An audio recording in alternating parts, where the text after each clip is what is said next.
সিলেটের বিভিন্ন আকৃতির সব পাথর, কিন্তু এই সৌন্দর্য রাতারাতি পরিণত হয়েছিল লোভের শিকার।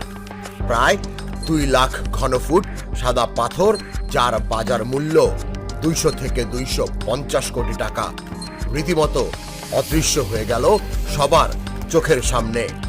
এ যেন এক অদ্ভুত জাদুর খেলা। সাথে মিলিয়ে গেল 6 লাখ ঘনফুট বালু, যার মূল্য আরো প্রায় 240 কোটি টাকা। সূত্র বলছে, দয়ার বাজার, কলাবাড়ি আর ভোলাগঞ্জের 10 নম্বর ঘাট থেকে অবিরাম ট্রাকের বহর পাথর তুলে নিয়ে যাচ্ছিল। সেগুলো গোপনে প্রবেশ করানো হতো ক্রাশার মেশিনের দাঁতের ফাঁকে, যাতে চেনা না যায়। আর এটাই ভোলাগঞ্জের চিরচেনা সাদা রূপ।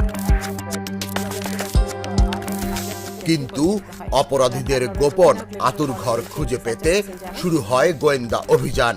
দীর্ঘ নজরদারির পর বৃহস্পতিবার সন্ধ্যা নামতেই র্যাব 11, জেলা প্রশাসন ও পরিবেশ অধিদপ্তরের যৌথ বাহিনী ঢাকার ডেমরার সারুলিয়ায় হানা দেয়।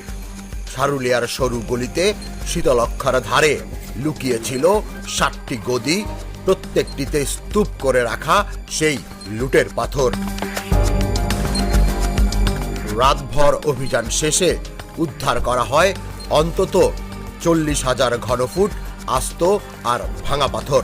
ঘটনাস্থলে দাঁড়িয়ে র্যাব 11-র অধিনায়ক lieutenant colonel HM Sajjad Hossain সাংবাদিকদের বলেন, তাদের পরিকল্পনা ছিল পাথরগুলো ভেঙে ফেলার পর চিহ্ন মুছে ফেলা, কিন্তু ঠিক সময়ে পৌঁছে যায় র্যাব।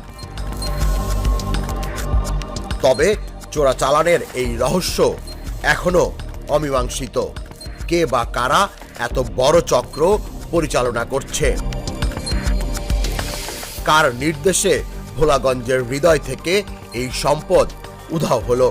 অভিযানের সাফল্য সত্ত্বেও এখনো পর্যন্ত কাউকেই গ্রেফতার করা সম্ভব হয়নি।